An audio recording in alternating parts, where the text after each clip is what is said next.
Geek Therapy Radio.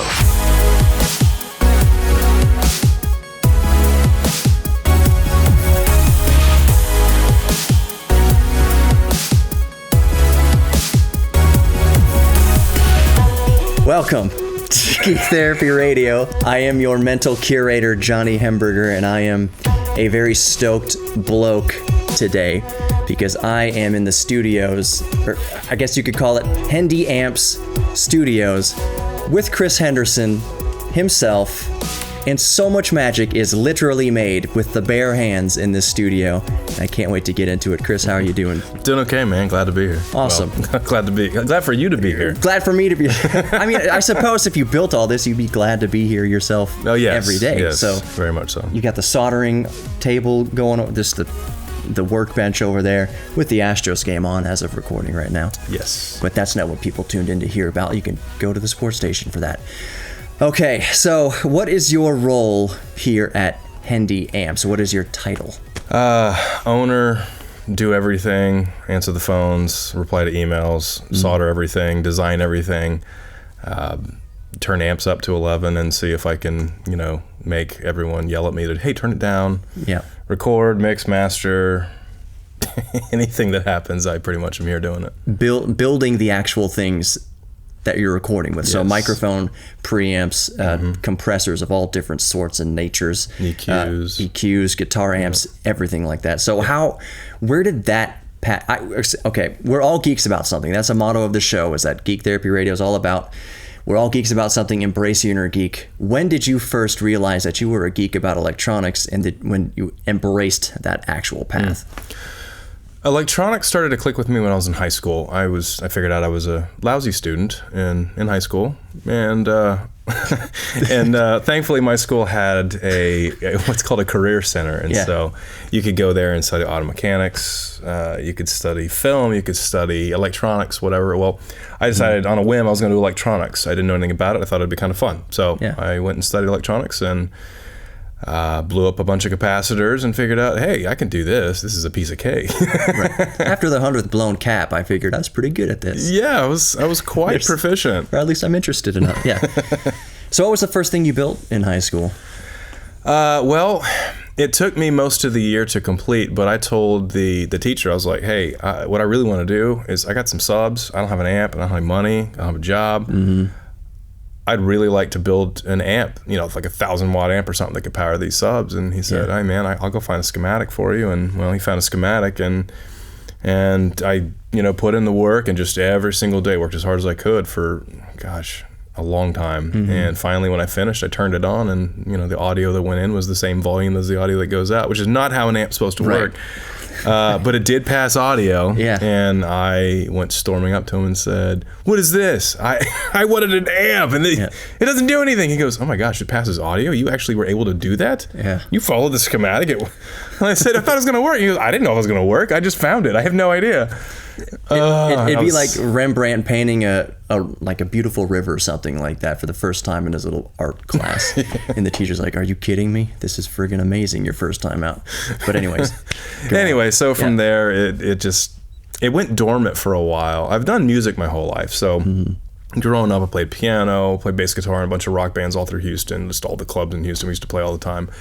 And, record a couple CDs and this, that, and the other. But everything went kind of dormant when I was in college, and then after that, somewhere along the way, I started getting back into music, wanting to get into doing studio work, and before I knew it, I was in studio working and unhappy with all of my gear, and realizing, oh no, I have to spend a lot of money, because once you're... No matter how expensive the gear was, you were still...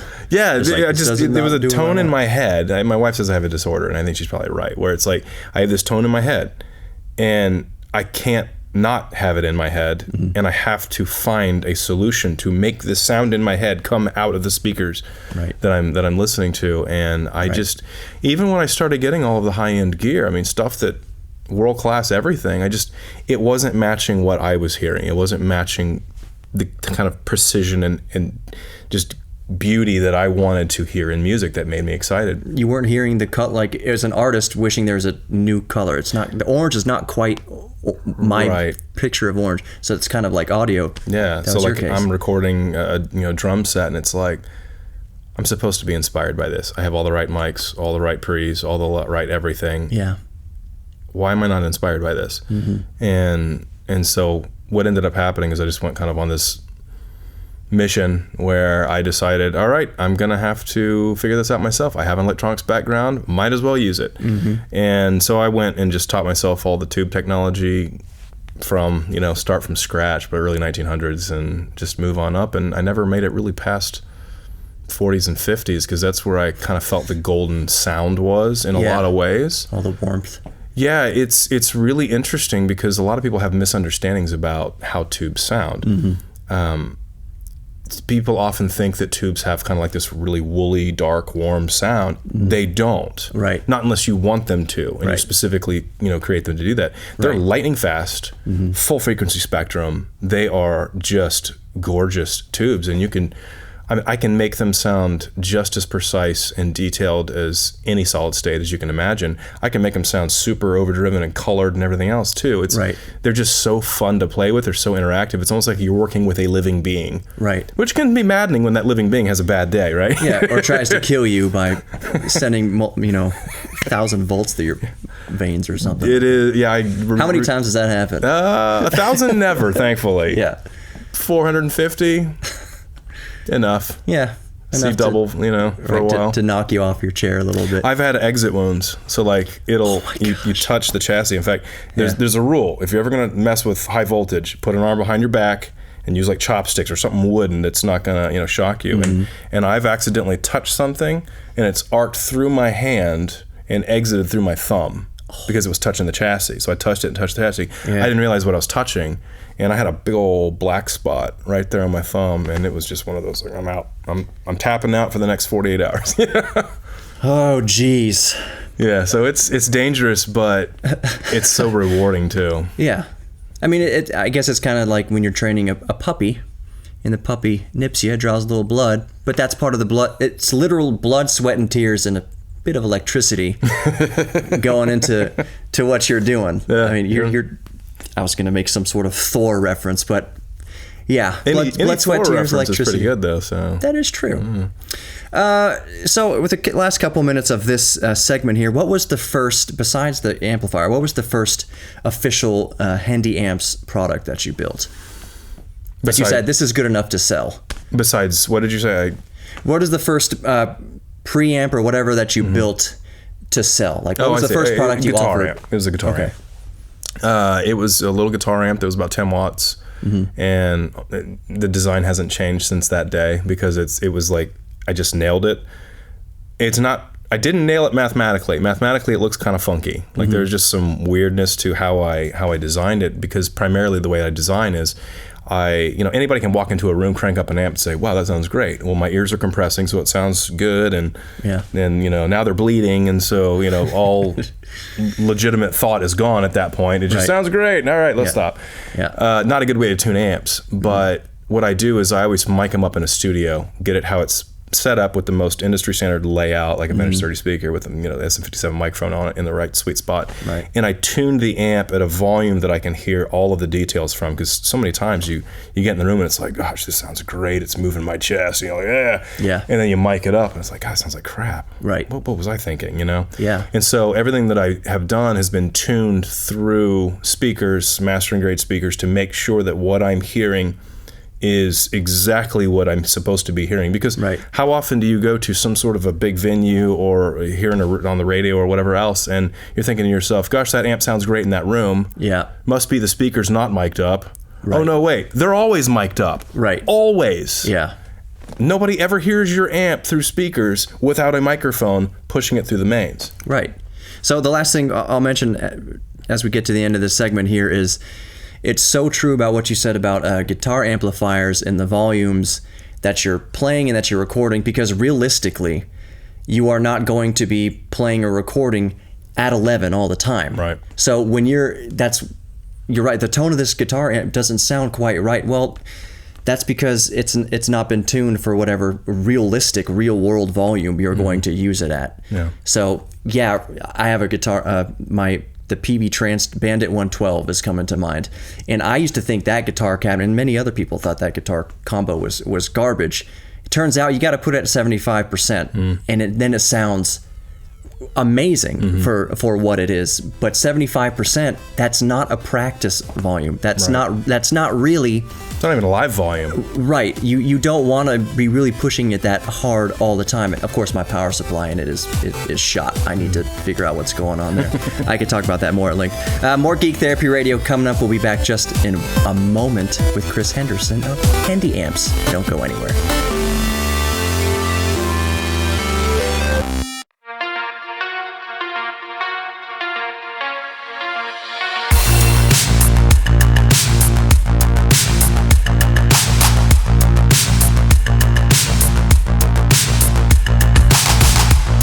Welcome back to Geek Therapy Radio. I am, of course, your mental curator, and I'm here with the electronics curator, I guess, Chris Henderson. Something like that. Captain of Hendy Amps. I can live with that. Just to refresh listeners, how are you doing tonight?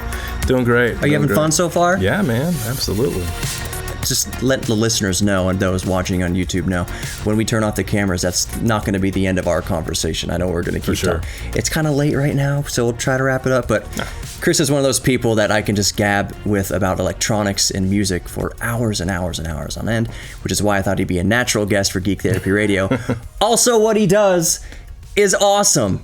So, okay, so the next, after the guitar amp, I am on this mic pre kick right now. I found that's what I mentioned in my email to you initially, is I've been pulling a lot of things out of storage, which I had a scare from the storage unit that we had flooding up there in Kingwood. And I was like, I hope I was smart enough to stack all my expensive stuff on top, on the top. And I was. My Mackie HR824s, industry standard monitors, my Universal Audio 4710D, the four mic pre's with the transient. Really, really nice stuff for, well, I think it doesn't compare to Hendy Amps in the slightest. But I'm on this mic pre-kick, and I also found my, don't laugh at me, ART, VLA tube but compressor, tube compressor. I still actually have one of those. I bought 2 Mullards that I was going to replace the tubes in there with, and I found the tubes, thank God, in storage, and it's something I'm yet to do. Do you want to know what I use mine for, though? What?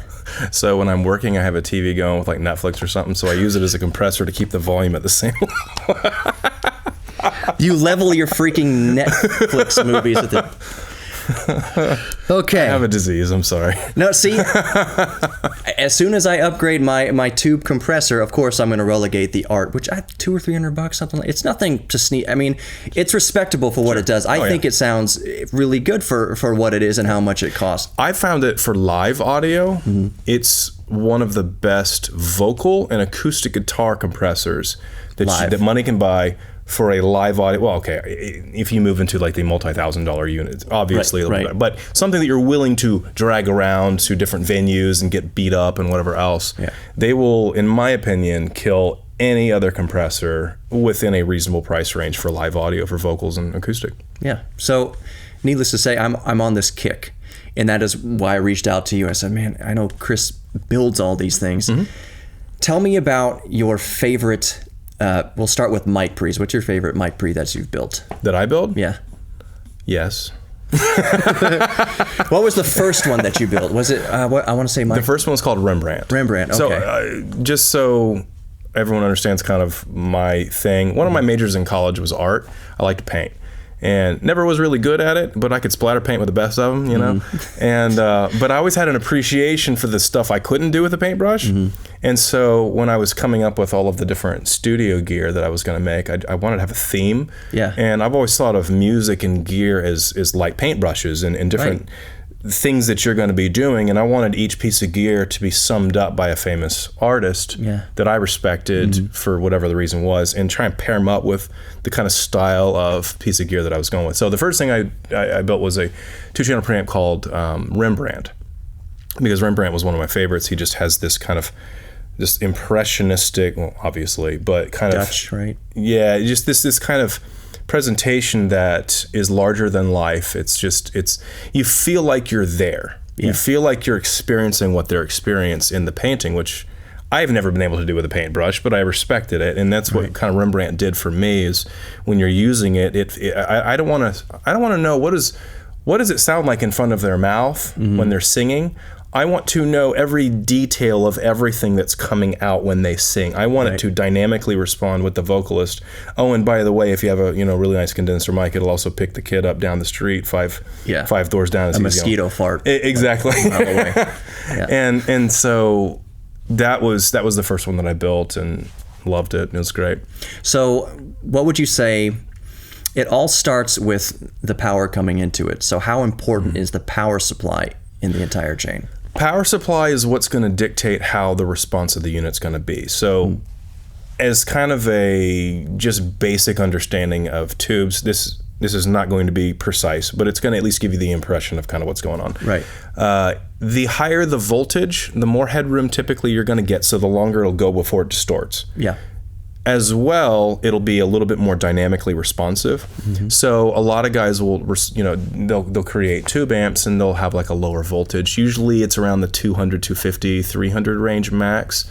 And I was never happy with that because it didn't give me the headroom I wanted, and it also didn't give me the kind of instantaneous punch in the face. Right. So for me, all of my power supplies are going to be in the 450 volt range, and then from there it filters down.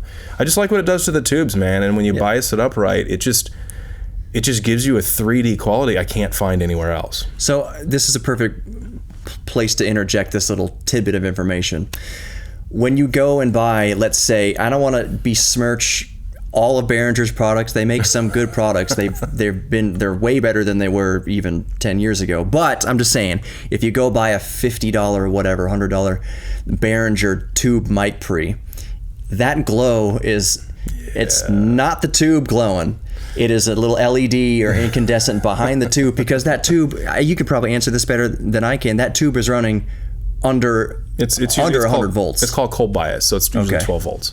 So you'll use like a little wall wart supply, so you run 12 volts on it, and it honestly, you can get a better sound from a just a basic crappy solid state unit. Yeah, like in a little mixer. Like they cost like $5, Right. And the tube's in there for show. It's not really going to do much for your sound. Right. It'll distort. Okay, congratulations.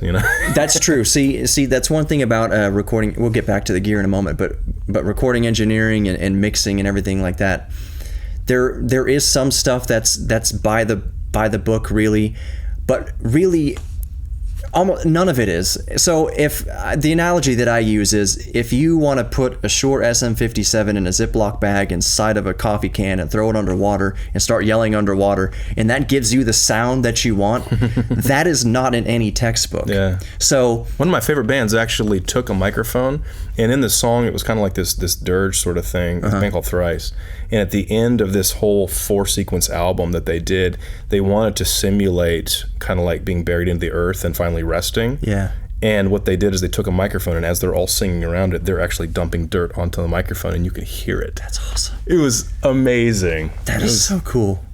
Actually throwing dirt on a microphone. Yeah. So the roundabout way is, Sorry, dude. I don't know why I'm being too nice to Behringer here, but 12 volts through a tube, like, if that's giving you the sound that you want on that particular recording, then more power to you. It's not going to satisfy your high level artist unless it's an effect. No.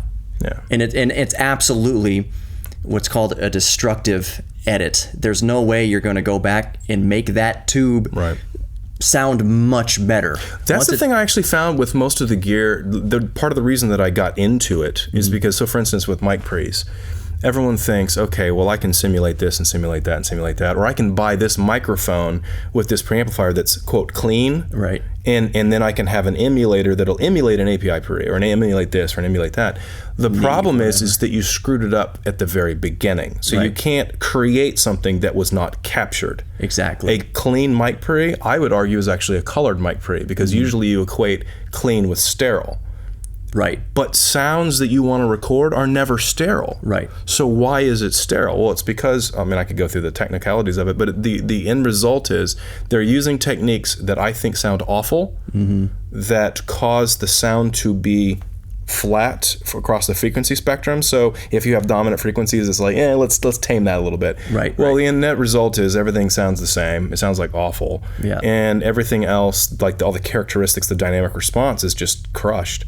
Yeah. And it's like, oh, well, I'll emulate this mic pre, this famous mic pre. Well, you can't. You lost it the moment you captured it in your clean mic. Right. And so I finally said, I'm done. Like, this is not working. Yeah. So you just build your own stuff. Yeah, capture it right the first time. Right. If you don't like the way your car is driving and you can't find a car that drives the way you want it to drive, then build your own car. It'd be kind of like some of those kit cars when we were growing up, right? Do you ever see these? Like the actual like fake Lambos and stuff? You take a Mazda Miata engine and then you build this Lambo kit and put the engine in it. It's like, you got a Lamborghini. Why is it slow? Yeah, exactly. Why is the minivan beating it? Right? That's kind of like what it is. You're superimposing this great thing on top of something that's not actually great. Right. Well, we'll pick up more on that in the next segment. I'm here with Chris Henderson of Hendy Amps, and we'll get right back into it. I'm super excited and stoked about this. I can already tell. I'm going over in these segments here. I have to edit these things down for radio, but the podcast version is going to have all of it. It's going to have the unedited interview here, so I'm excited for that. And we'll get back into sound coloration and all that kind of good stuff in the next segment of Geek Therapy Radio. Don't go anywhere.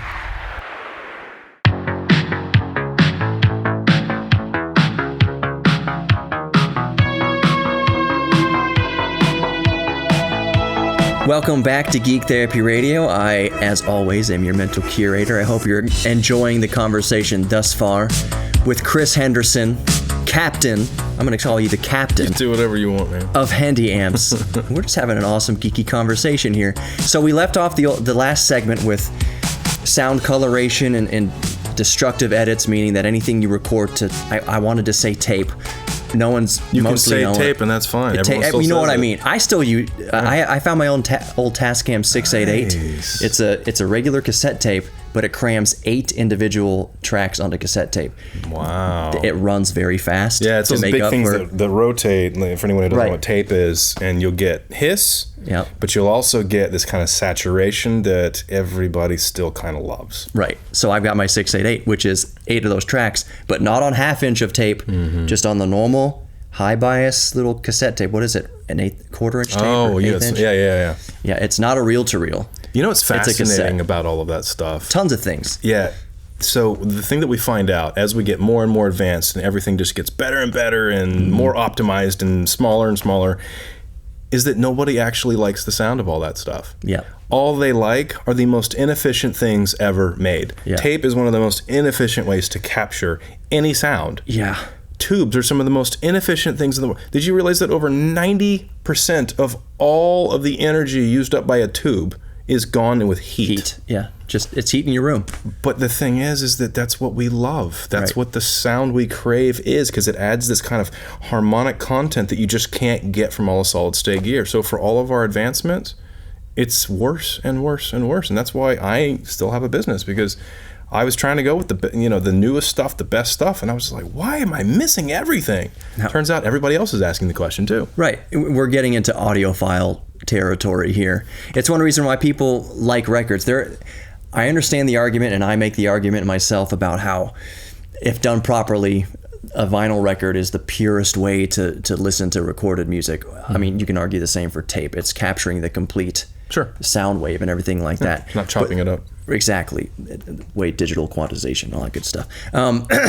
But the real reason why we like vinyl and the sound of vinyl isn't just that a vinyl master is forced to be mixed dynamically, because a stylus cannot follow a square wave, so it's not bricked to zero. Yeah. So everything stands out, everything is on the soundstage, and identifiable, and it just sounds way more natural. But the real reason is the analog quality of vinyl, that warmth of a good stylus on the vinyl adds, it's called a musical distortion to it. Yeah. It's not as pure and clinical, serene, sterile. Yeah. It's not sterile like digital. Digital recordings, don't get me wrong, can sound fantastic with all the dynamic range and headroom that even CDs at 16-bit provide. But running there's something about a vinyl experience. It's interactive, and it's interactive. We're not even talking the album art, all that good stuff, but I'm just saying the sonic quality of, some people remember vinyls as all the hissies and pops and clicks and stuff like that. Well, vinyl has had well over 100 years, 120, 30, 50 years of R&D. Anything that's had that much R&D into it, by now it's going to sound pretty darn good. So modern vinyls, and one of the reasons I wrespect John Mayer, whatever your opinion of him, whatever, is that when he releases vinyl records, he goes through the time. He's anal about making the recording for vinyl. It's a completely separate mix. Yeah, it's a separate master. I master for vinyl for sometimes too. Absolutely, and it forces you. And it's when people hear that, it's kind of for a lot of people, it's like a veil being lifted. Yeah. When you start putting actual heart and soul, that is music, that is you creating music, which creating music in itself, no matter how digital we get, creation is still an inefficient process. When you hear a 3-minute song, that could be 3 years worth of super inefficient work that went into crafting, a 3-minute song. But when you start interjecting into the recording process, actual tape, recording on 2-inch tape, mic pre's running through tubes at 400 plus volts if it doesn't run through your skin and exit wounds first. When you start interjecting the signal, you put it into the real world. It kind of, to me, maybe I'm being a little bit artsy with this, but it's why I like to record my podcast through a tube preamp and a tube compressor is it gets, before it goes back into the digital sterileness, it touches the earth. Like it touches the universe. The electricity, it's grounded. There's a wire outside my house running into the earth, and that's helping keep the electricity doing what it should do. And so I'm running my voice out into all that through a tube and all that good stuff before it gets back into the sterile realm of digital. And I think, I mean, you can answer this better than I can. That's where Hendy Amps steps in and says, not only are we going to take existing tube technology as you know it, you can go out and buy a $5,000 Avalon mic pre or something, which by all means is an exquisite, stellar mic pre. But someone like you can hear it and say, there's still something more that I would like to get out of it. Yeah. And that's a long-winded way to bring me to ask you about a compressor I was looking at. What was it, Michelangelo? I forget. There's 3-stage. EQ. Compressor's the Pollock. The Pollock. Is that the 3-stage compressor? Oh, no. Okay, so there's 2 different compressors that I do. One's going to be for like a stereo bus that a lot of mixing and mastering guys use. That one's called the Pollock, which is complicated. But yeah, it's got multiple stages and such inside of it. There's another one that's really crazy. That's the Van Gogh. Because he was crazy, and I love Van Gogh. His compressor's crazy. So it's got 3 separate compressors in each channel. That's what I was talking about, yeah. And so like one compressor is just real fast attack and release, just kind of aggressive. The next one's just super smooth, and you can run them both at the same time. And then you have this distortion generator, which you just turn it on and just let it eat and just go nuts, go wild. Which is so fun if you want to have like a really distorted, nasty, snare sound or vocal or whatever else. So distorted, nasty, but in the best way, in the most complementary way to whatever you're recording. Well, it's so interesting because distortion, it's a bit of a kind of a misunderstanding, I think, with a lot of people. They avoid distortion, right? And that's not really a good thing to do, because if you avoid all distortion, what you put in is exactly what you get out. Sterile. Well, that's what I would call like a sitcom. Right. When you see a sitcom, there's nothing inspiring about the videography. It's just a sitcom. But then you go watch a movie, like a full release, like think Lord of the Rings, how it's just got this atmosphere. It's just got so many filters, so much cool stuff. It takes you to another place. That's all distortion. You're distorting the signal. That's distortion. It's distorting reality. Exactly. And we love it because it's amazing. And audio is the same way. The really high-end gear, you're going to want to use either tubes or something that just can amplify and enhance the signal, but you're also going to want to use like transformers, for instance. So all my gear has transformer ins and transformer outs. So it's this kind of magnetic, electronic, boiling electron ecosystem that just kind of takes what you're putting in, and then it adds all of this kind of harmonic content in varying degrees, and what comes out is, oh wow, I think I sound kind of good. Yeah. I thought it was going to sound terrible. This sounds so much better than my iPhone. Well, yes, it does. That said, smartphone microphones, I mean, I would not want to record a whole album with them, but for podcast use, they are surprising. It is surprising how good the mic in my Note 9, for instance, sounds compared to what we had even smartphones a few years ago. Yeah. Like even with the speakers of these modern But nobody's inspired by a smartphone microphone. Exactly. If I say, this whole podcast was recorded on a Note 9, like, oh, wow, that's cool that, you did everything with what's in your pocket, but like it's not going to sound as good as this microphone. Running through a good segue to start wrapping up this segment. What are we running through right now? You can start with the microphone, which did you build these mics? I did. You did? Okay.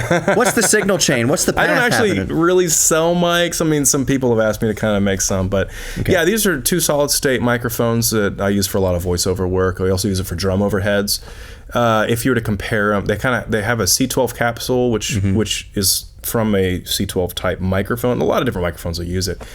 It just gives you the most glorious bandwidth. I mean, lows to highs. It's just beautiful. Right. But it's going through a solid state design that's similar to a sound of, say, if you were to take a Neumann like U67, mix it with a 414. And so anyway, it gives you just utmost clarity, gorgeous sound, and have it going through 2 preamplifiers that I built. That it's actually a new thing for me. So I don't only do tube now. There's these goofy little MOSFETs, which are kind of like, it's complicated, I won't get into it, but they're solid state, but they bias up like tubes, and I'm running them at 400 volts. Wow. That's awesome. Yeah. So it's just heat sinks on them, or how's that? No, the way I run them, they don't need heat sinks. You want them to stay hot. They still get a little warm. Yeah, you want them to keep. But the thing I found out because I told everybody that I knew, like tubes, man, they are so finicky. They drive me nuts. The moment I can find something that does the job as well or better, I'm done with them. Well, I found these MOSFETs, and they're just kind of they're odd. They're just not normal. Right. And oh golly, I love the sound so much. But here's the problem. Is that I love them, but they don't sound like tubes. They sound like the perfect complement to tubes. So whereas tubes are lush and full, these are just super dynamic and aggressive and punchy. And so they pair with these microphones really, really well for voiceover work. So this is my go-to chain for voiceover style work.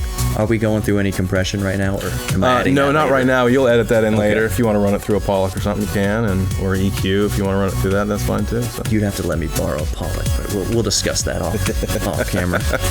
All right, more Geek Therapy Radio coming up. I'm going to actually talk. More Geek Therapy Radio coming up. I'm Johnny Hemberger, your mental curator, here with Chris Henderson. More nerdiness, geeky goodness, amps and tubes and MOSFETs in just a moment.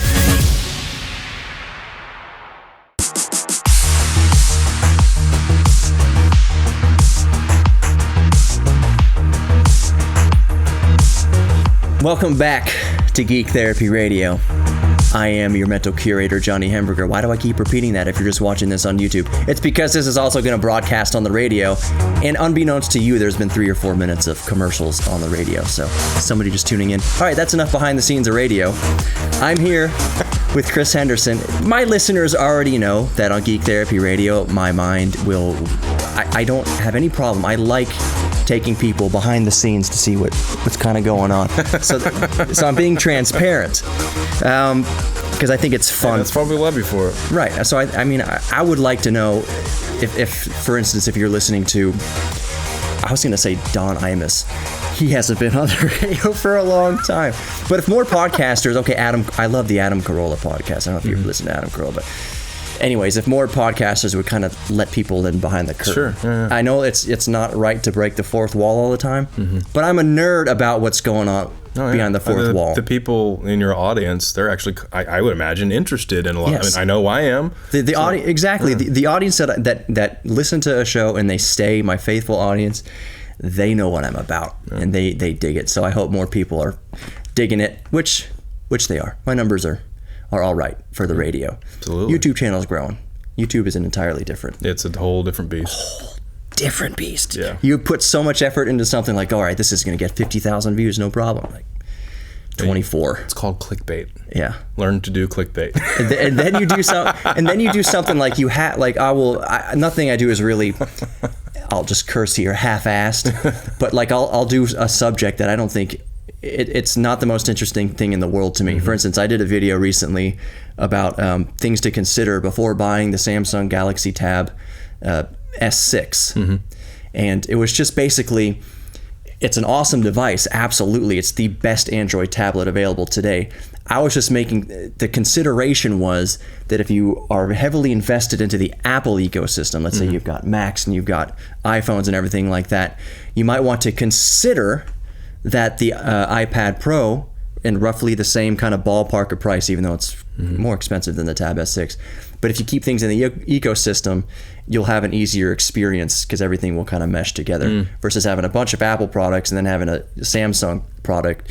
It's still going to be great. It's still going to enrich your life, but it would be better if you had the Samsung Tab S6 and like a Samsung Note or whatever. That makes sense. Whatever. So that I was just saying things to consider. I wasn't saying you should definitely buy this over this, but that's, I think today it's the video that's doing the best, and it's the one that I just put up there. It's like no one's gonna really care about this, but I'm all that to say is I'm learning the YouTube algorithm and how to not manipulate it, but just the fact that you got to think about what people are, not just clickbait, but what people are searching for. That's true. So people right now are going to be searching for the Google Pixel 4 that just came out. The PlayStation 5 is really hot right now. For retro handheld gamers, the analog Now, is that a pocket. tube console? Yeah, the PS5 is going to be running tubes. It's going to have a mixture knob to dial in as much solid state and tube as you want. That would be so epic. That would be awesome.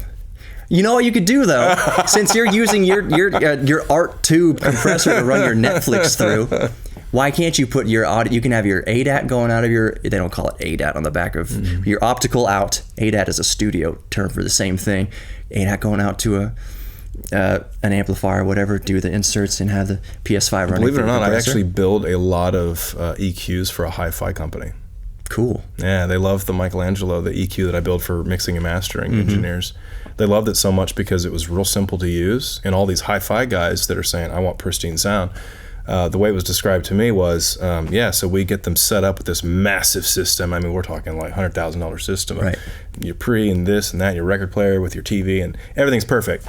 And then the wife walks in and goes, oh, you're not going to put those speakers there, are you? It's like, and so it ends up in the wrong part of the room, and now it's all messed up. And they said, we need an EQ that can just come in, and they can just turn some knobs and get it sounding right. And so they loved the design so much so that I actually redesigned it for them so that they could use it in the hi-fi market. And it's apparently been a big hit. So that's awesome. I never even thought to... That is a good question. Do you have any more of your signature gear that has made its way out into the consumer realm? As far as like normal consumer realm? Yeah. Not really.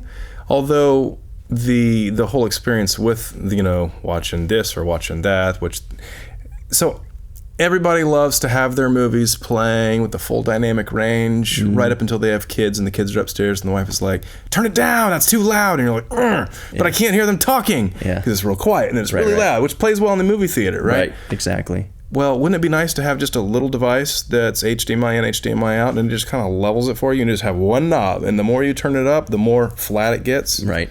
And it sounds way better than and you don't leveling. You don't hear it doing anything. It just simply is level, and you forget it's there. Yeah. So I've thought about taking the pull-out compressor and kind of porting it into a solid-state design that could run something like that. That's cool. To expand on that question a little bit more, do you have any hopes or even plans at this point to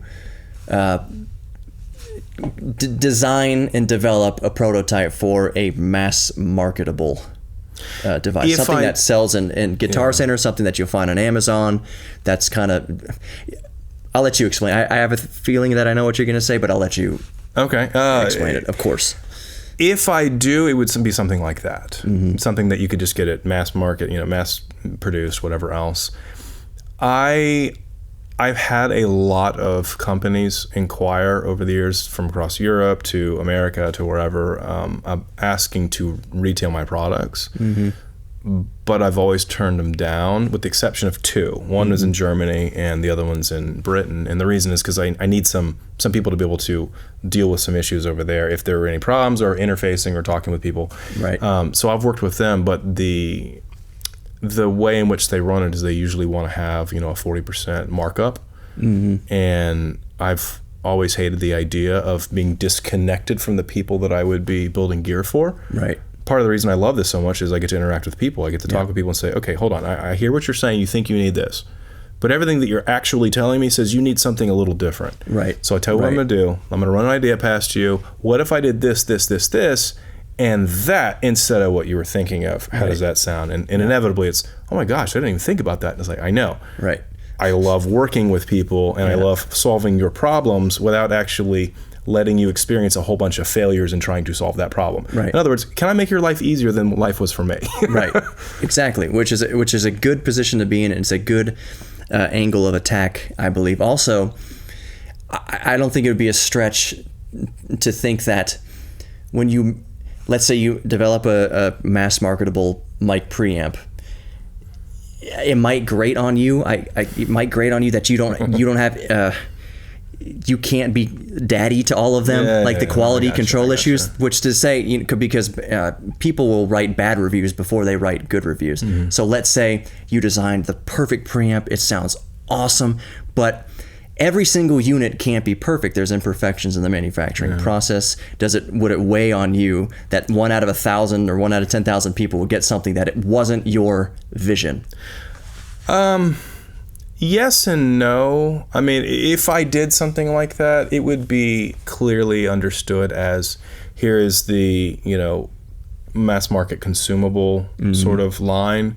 And then if you're doing the full-on Hendy Amps line, then I'm personally building it for you. In other words, you're hiring me to be your personal designer, that kind of thing. And so your audio chef. Exactly. That's exactly right. And I've never really moved into the mass market approach, and the biggest reason is because then you really do need the retailers, you really do have to have the big markup. But here's the problem: if you're going to do some sort of a super mass market, 2-channel preamp, what do you need to sell for? A few $100? Right. Well, that's how much my transformers cost just for the mic pre, exactly, in and out, and that's it. No other components. Right.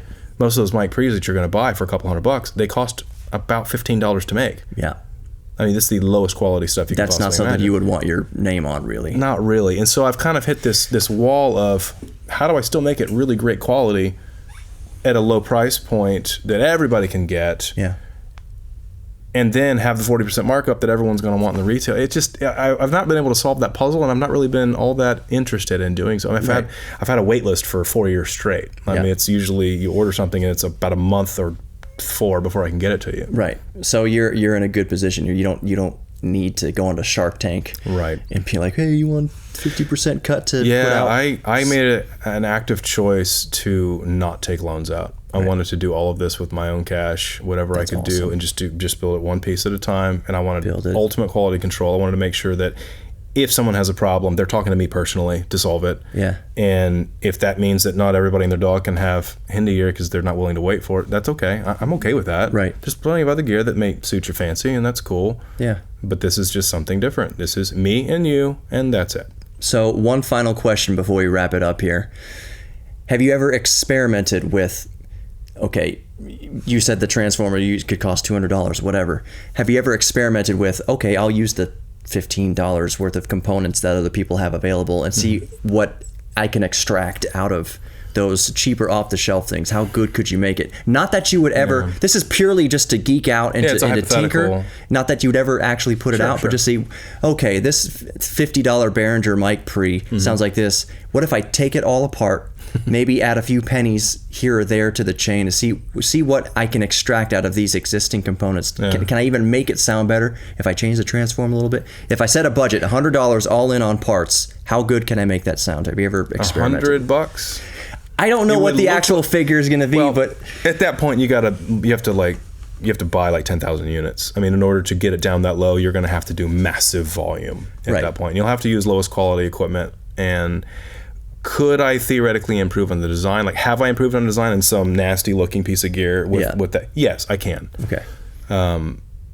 But again, at that point, you are taking a Shark Tank loan out just in order to afford the purchase. So maybe I should have phrased that question a little bit better. I'm not saying that it was something you would want to actually entertain professionally. But can it be done? Yes. You've been sitting here watching an Astros game. I wonder if I can make this Behringer pre sound better, and then you just rip it all apart and try to rework the circuit a little bit. No, I would dump all the parts. I'd gut it, and I'd use the chassis with actual better parts that do cost just a little bit more. But I mean, that's how much penny pinching happens with most gear is, I got to be under by a little bit. Well, if you're going to make 20,000 units, and if you can save 1 penny on one piece of equipment that goes into it on the circuit board, and every one of those saves 1 penny, right, that turns out to be a lot of money. Exactly. But saving that 1 penny takes your capacitor from a 10,000 hour capacitor down to a 1,000 hour capacitor, you know? Right.